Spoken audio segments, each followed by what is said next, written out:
Platão, um marco para a história da educação. Ao longo da história da humanidade, o processo educativo passou e tem passado por constantes mudanças.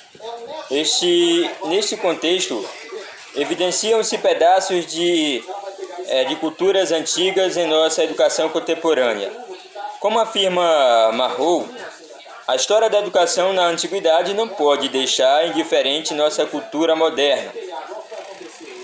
Ela retrata as origens diretas de nossa própria tradição pedagógica.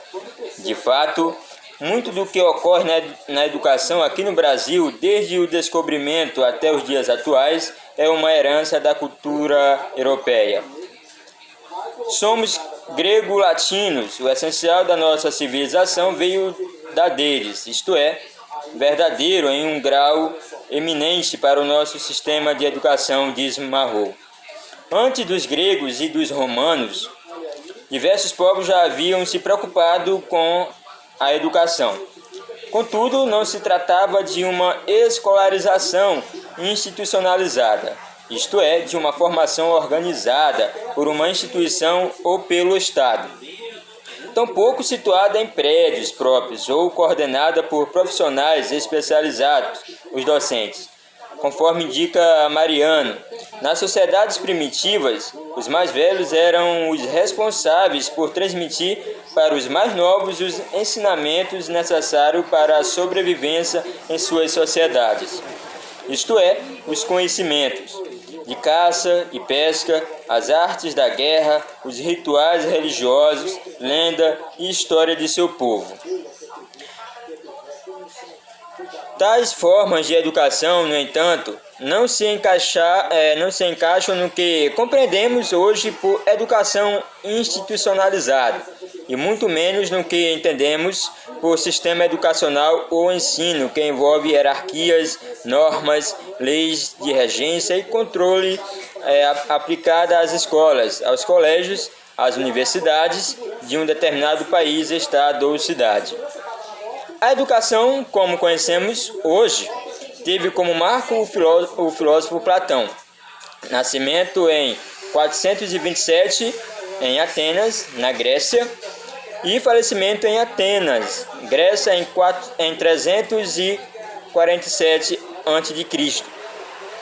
Foi ele o pensador que fundou a Academia de Atenas, escola que tinha o nome do herói Academos.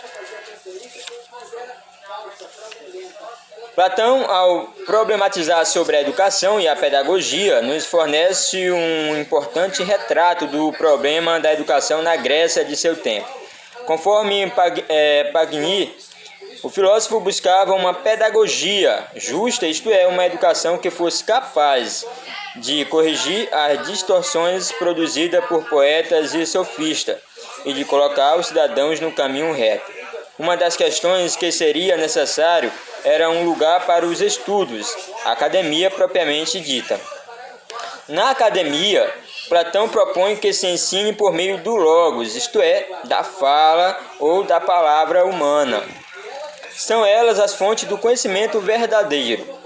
Em outras palavras, em oposição aos mitos, mitologia grega, o filósofo propõe a razão, ou seja, a ciência. Ela surge como negação dos mitos, enquanto fala sem justificativa e sem autoria e da afirmação do logos.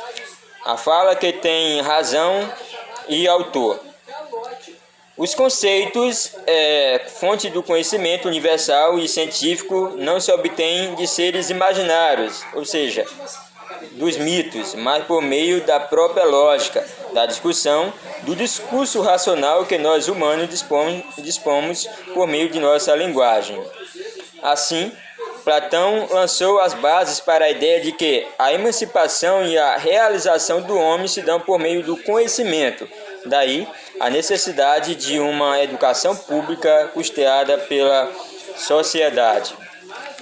Então, a educação enquanto processo de ensino e aprendizagem é prática tão antiga quanto a própria humanidade, uma vez que o homem, por ser animal racional, assim afirmou Aristóteles, desde suas origens, constrói, acumula e transmite conhecimento. Platão, então, foi o primeiro pedagogo que tinha um sistema educacional voltado para a dimensão ética e política. O objetivo final da educação para o filósofo era a formação do homem moral, ético, vivendo em um estado ideal e justo.